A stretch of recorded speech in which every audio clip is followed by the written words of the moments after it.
Welcome friends. आज के इस वीडियो में हम लोग नीड का प्रयोग एक मॉडल के रूप में समझने का प्रयास करेंगे। नीड का प्रयोग मेन वर्ब के भी रूप में होता है और नीड का प्रयोग मॉडल्स के भी रूप में होता है, इसलिए नीड को सेमी मॉडल्स भी कहा जा सकता है या कहा जाता है।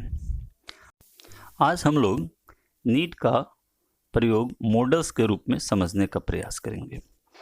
तो नीड का प्रयोग मॉडल्स के रूप में सामान्यतः दो ही प्रकार के वाक्यों में किया जाता है। पहला नकारात्मक वाक्यों में और दूसरा प्रश्नसूचक वाक्यों में।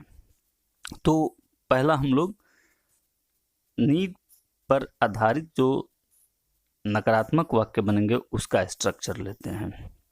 जैसे हम लोग पहले हिंदी में लें कि तुम्हें खेलने की ज़रूरत नहीं है, तो तुम्हें के लिए हम लोग इंग्लिश यू ले लेते हैं और ने की ज़रूरत नहीं है के लिए नीड नॉट ले लेते हैं और प्ले लगा देते हैं। यहाँ आप ध्यान देंगे तो देखेंगे कि नीड के बाद नॉट लगा हुआ है, यानी कि ये नकारात्मक वाक्य बन गया।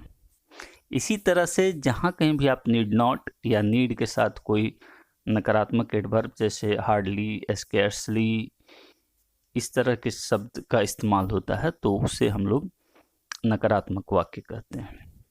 जैसे हम लोग और दूसरा सेंटेंस लें, यू नीड नॉट डिले, तुम्हें देर करने की आवश्यकता नहीं है। तो इस तरह से अब यदि हम लोग इसका स्ट्रक्चर बनाएं तो होगा subject plus need not plus verb plus object और ईटीसी, और हिंदी में इसका स्ट्रक्चर हो जाएगा कर्ता प्लस कर्म प्लस ने की आवश्यकता नहीं है। अब हम लोग दूसरा स्ट्रक्चर लेते हैं जो प्रश्नसूचक वाक्य से संबंधित है। तो प्रश्नसूचक वाक्य बनाने के लिए नीड को हम लोग वाक्य के शुरू में लिखेंगे। जैसे नीड आई से मोर, ये यस नो क्वेश्चन हो गया, चूंकि नीड वाक्य के पहले है। तो अब हम लोग इसका स्ट्रक्चर देखें तो क्या होगा, need plus subject plus verb plus object etc plus question mark. अब यदि इसका हिंदी स्ट्रक्चर देखें हम लोग तो क्या होगा कि क्या प्लस कर्ता प्लस ने की आवश्यकता है। जैसे नीड आई से मोर, क्या मुझे और कहने की आवश्यकता है। नीड आई एक्सप्लेन मोर, क्या मुझे और कहने की आवश्यकता है। तो ये फ्रेंड्स ये दो स्ट्रक्चर नीड पर बनते हैं जो जब नीड का प्रयोग मॉडल्स के रूप में किया जाता है।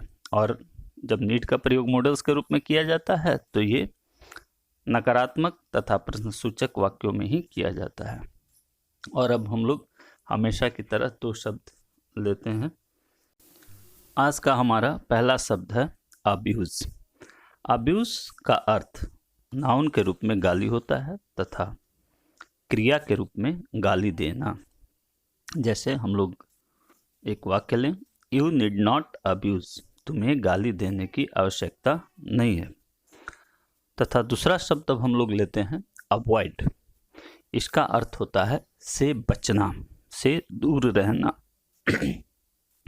अवॉइड का प्रयोग करते समय यह सावधानी रखना चाहिए कि अवॉइड के बाद टू इन्फिनिटिव नहीं होता है, यानी अवॉइड के बाद आप जब भी लिखेंगे तो वर्ब का चौथा रूप यानी बिफोर यानी आईएनजी लगा हुआ लिखेंगे। जैसे यू शुड अवॉइड अब्यूजिंग। तो यदि आप यहाँ ध्यान देंगे तो अवॉइड के बाद जो क्रिया का प्रयोग किया गया है वह वर्ब का चौथा रूप है। या अवॉइड के बाद नाउन का प्रयोग कर सकते हैं, कोई उसमें दिक्कत नहीं है। तो ये फ्रेंड्स आज एक छोटा सा प्रयास था नीड का प्रयोग मॉडल के रूप में किस तरह करते हैं इसको समझने का। और इससे संबंधित कोई आपके पास जिज्ञासा हो, कोई प्रश्न हो, कोई कठिनाई हो तो कमेंट बॉक्स में लिखकर पूछ सकते हैं। धन्यवाद।